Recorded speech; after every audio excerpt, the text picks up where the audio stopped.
दोस्त, आपका अपने YouTube channel special education by PSK में स्वागत है। आज हम लोग बिहार विशेष शिक्षक बीएसएस टेट 2023 प्रशिक्षक पात्रता परीक्षा के संबंध में समावेशी शिक्षा के अंतर्गत कुछ महत्वपूर्ण प्रश्नों का अभ्यास करते हैं। अगर आपको वीडियो अच्छी लगेगी तो चैनल को लाइक करें और चैनल पर पहली बार विजिट कर रहे हैं तो सब्सक्राइब करें और अच्छी लगे तो दोस्तों में शेयर करें। कमेंट करें को आपको ये सीरीज़ कैसी लगी। ये सीरीज़ का 9वां सीरीज़ है। तो चलिए देर नहीं करते हुए क्वेश्चन नंबर 1 को देखते हैं।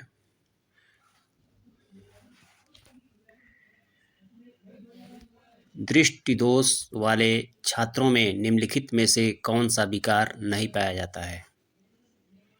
ऑप्शन ए, आँखों के बहुत निकट लाकर पुस्तक को पढ़ना। ऑप्शन बी, आँखों को बार बार मलना। ऑप्शन सी, शरीर के अंगों में अवांछित हलचल रहना। ऑप्शन डी, सिर दर्द की शिकायत रहना। इसका राइट आंसर आपका हो जाएगा ऑप्शन सी, शरीर के अंगों में अवांछित हलचल रहना। क्वेश्चन नंबर 2 है, आपकी कक्षा का एक छात्र मोहन बोलते समय हकलाता है। आप उसकी शिक्षा के प्रबंध हेतु क्या आवश्यक कदम उठाएंगे? ऑप्शन ए, उसमें अध्ययन की गलत आदतों पर नियंत्रण कराएंगे। ऑप्शन बी, प्रधानाचार्य से उसकी शिकायत करेंगे। ऑप्शन सी, उसको कक्षा से बाहर जाकर पढ़ने को कहेंगे। ऑप्शन डी, विशेष शब्दों के उच्चारण को उससे एक बार में नहीं पढ़ने को कहेंगे। इसका राइट आंसर आपका हो जाएगा ऑप्शन ए, इसमें अध्ययन की गलत आदतों पर नियंत्रण कराएंगे। क्वेश्चन नंबर 3, यदि आप कक्षा 7 के कक्षाध्यापक हैं और आपकी कक्षा में नीरज एक दृष्टिबाधित छात्र है तो आप नीरज ऑप्शन ए को निचले स्तर के कार्य करने की छूट देंगे। ऑप्शन बी के माता पिता से उसके दैनिक कार्यों को करने में सहायता करने को कहेंगे। ऑप्शन सी के साथ कक्षा में समान रूप से व्यवहार किया जाना चाहिए और श्रव्य सीडी के माध्यम से सहायता उपलब्ध कराई जानी चाहिए। ऑप्शन डी, नीरज के साथ कक्षा में विशेष व्यवहार किया जाना चाहिए। इसका राइट आंसर हो जाएगा कि नीरज के साथ कक्षा में सामान्य रूप से व्यवहार किया जाना चाहिए और श्रव्य सीडी के माध्यम से यानी सुनने वाले टीएलएफ की सहायता से उसको उपलब्ध करानी चाहिए। इसलिए ऑप्शन सी सही है। अगला क्वेश्चन नंबर 4, आपकी कक्षा में एक छात्र को बहुत गुस्सा आता है तो आप क्या करेंगे? ऑप्शन ए, उसका नाम विद्यालय से कटवा देंगे। ऑप्शन बी, उसे बहुत अधिक गृह कार्य देंगे। ऑप्शन सी, उसे शारीरिक दंड देंगे जिससे कि वह दोबारा गुस्सा ना करे। ऑप्शन डी, कक्षा में शांत एवं खुशहाल वातावरण बनाएंगे ताकि छात्र अपने आप को सुरक्षित महसूस कर सकें। इसका राइट आंसर ऑप्शन डी हो जाएगा कि कक्षा में शांत एवं खुशहाल वातावरण बनाएंगे ताकि छात्र अपने को सुरक्षित महसूस करें। इसलिए ऑप्शन डी सही है। अगला क्वेश्चन नंबर 5, यदि आप एक शिक्षक हैं तो विशेष आवश्यकता वाले बच्चों की शिक्षा कैसे उपलब्ध कराएंगे? ऑप्शन ए, अन्य समान बच्चों के साथ। ऑप्शन बी, विशेष विद्यालय में। ऑप्शन सी, विशेष विद्यालयों में विशेष बच्चों के लिए विकसित पद्धतियों द्वारा। ऑप्शन डी, विशेष विद्यालयों में विशेष शिक्षाओं द्वारा। इसका राइट आंसर हो जाएगा कि हम अन्य सामान्य बच्चों के साथ उसको शिक्षा उपलब्ध कराएंगे यानी समावेशी माहौल प्रदान करेंगे। ऑप्शन ए सही है। क्वेश्चन नंबर 6, किसी बालक की मानसिक प्रक्रियाओं एवं व्यवहारों के अध्ययन के लिए बाल मनोवैज्ञानिक विधि है? ऑप्शन ए, साक्षात्कार विधि। ऑप्शन बी, व्यक्तिगत अध्ययन विधि। ऑप्शन सी, निरीक्षण एवं बहिर्दर्शन विधि और उपरोक्त सभी। इसका राइट आंसर हो जाएगा उपरोक्त सभी। 7वां क्वेश्चन, किसी बालक के व्यवहार को उत्पन्न करने वाला कारक है? ऑप्शन ए है मानसिक तथा शारीरिक आवश्यकताओं की पूर्ति। ऑप्शन बी चिंतन के साथ सार्थक रूप से समायोजन करना। ऑप्शन सी बालक के प्रभावी मूल्य। और ऑप्शन डी है बालक के प्रति की गई सामाजिक आवश्यकताओं की पूर्ति। इसका राइट आंसर हो जाएगा ऑप्शन बी चिंतन के साथ सार्थक रूप से समायोजन करना। क्वेश्चन नंबर 8, एक शारीरिक विकलांग बालक के लिए विद्यालय में निम्नलिखित में से क्या आवश्यक रूप से होना चाहिए। ऑप्शन ए बालक के लिए कक्षा कक्ष में प्रवेश की उचित सुविधा का प्रबंध। ऑप्शन बी बालक के लिए भोजन का प्रबंध। ऑप्शन सी बालक के लिए निःशुल्क शिक्षा का प्रबंध। और ऑप्शन डी है बालक के लिए आवास का प्रबंध। इसका राइट आंसर हो जाएगा कि बालक के लिए कक्षा कक्ष में प्रवेश की उचित सुविधा का प्रबंध होना चाहिए।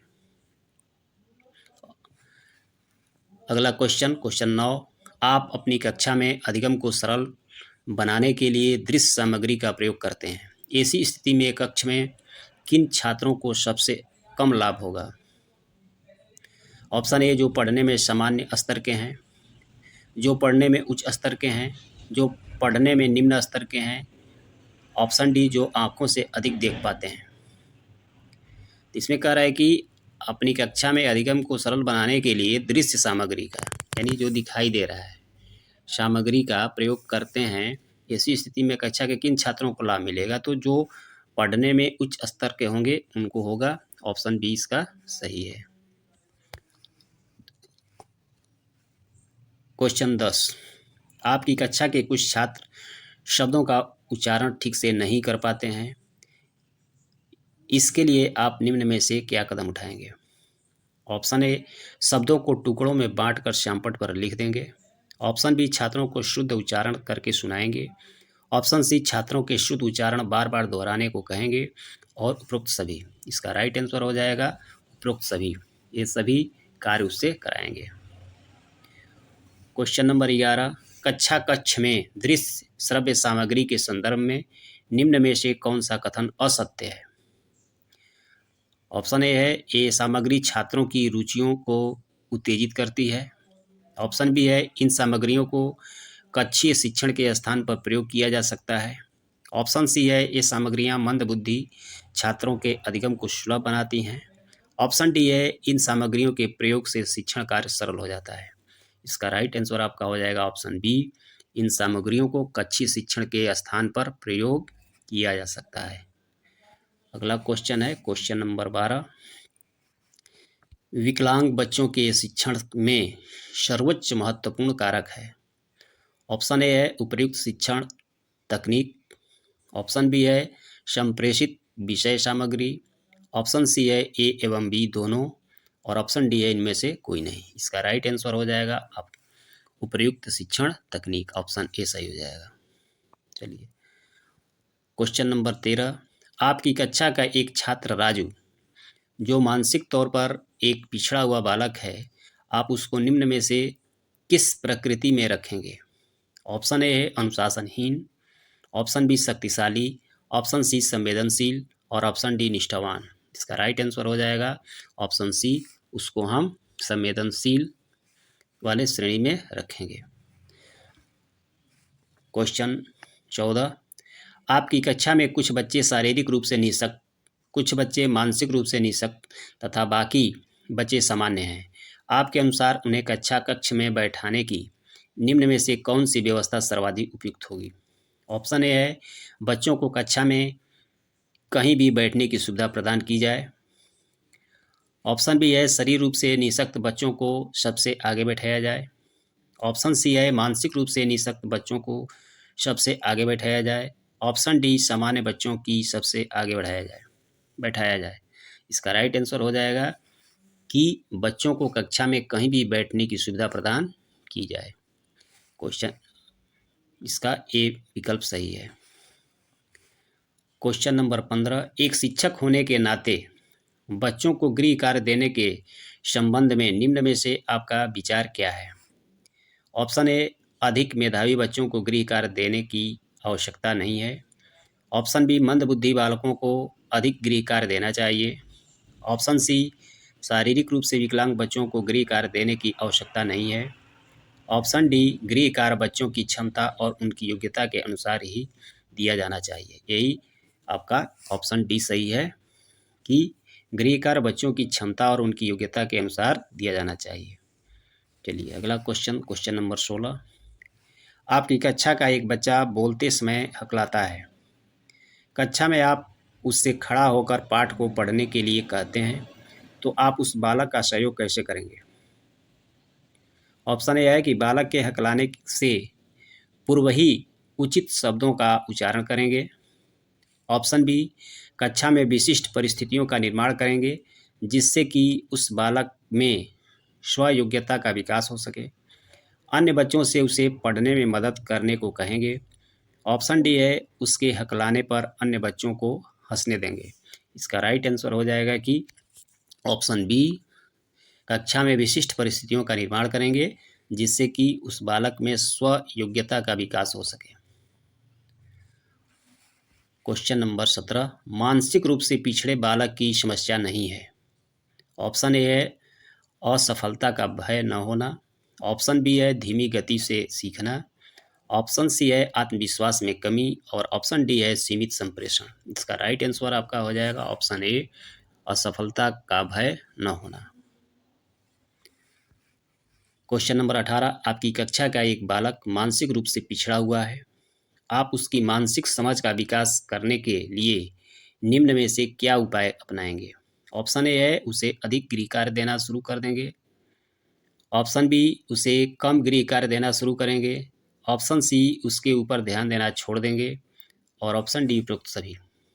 इसका राइट आंसर हो जाएगा ऑप्शन बी, उसे कम गृह कार्य देना शुरू करेंगे। क्वेश्चन 19। मानसिक स्वास्थ्य का अर्थ वास्तविकता के धरातल पर वातावरण से पर्याप्त सामंजस्य करने की योग्यता है। निम्न में से किसका कथन है? ऑप्शन ए है स्किनर। ऑप्शन बी है ड्रेवर। ऑप्शन सी है क्रो और ऑप्शन डी है लाइडेल। इसका राइट आंसर हो जाएगा लाइडेल। लाइडेल ने मानसिक स्वास्थ्य का अर्थ बताया है कि वास्तविकता के धरातल पर वातावरण में पर्याप्त सामंजस्य करने की योग्यता है। Question number 20। आपकी कक्षा में 2 छात्र नेत्रहीन हैं। उनको पढ़ाने के लिए आप निम्न में से किस लिपि का प्रयोग करेंगे? ऑप्शन ए ब्रेल लिपि, ऑप्शन बी सामान्य लिपि, ऑप्शन सी हिंदी की सामान्य लिपि और ऑप्शन डी ब्राह्मी लिपि। इसका राइट आंसर हो जाएगा ब्रेल लिपि। ऑप्शन ए सही है इसका। Thank you. अगर वीडियो अच्छी लगी हो तो वीडियो को लाइक करें और चैनल पर नए हैं तो चैनल को सब्सक्राइब करें कि ऐसी वीडियो आपको मिलती रहे। और कमेंट करें कि आपको वीडियो कैसी लगी और अच्छी लगी हो तो दोस्तों में भी शेयर करें कि इसका लाभ उनको मिले। फिर हम मिलते हैं अपने अगले सीरीज के साथ। तब तक के लिए जय हिंद,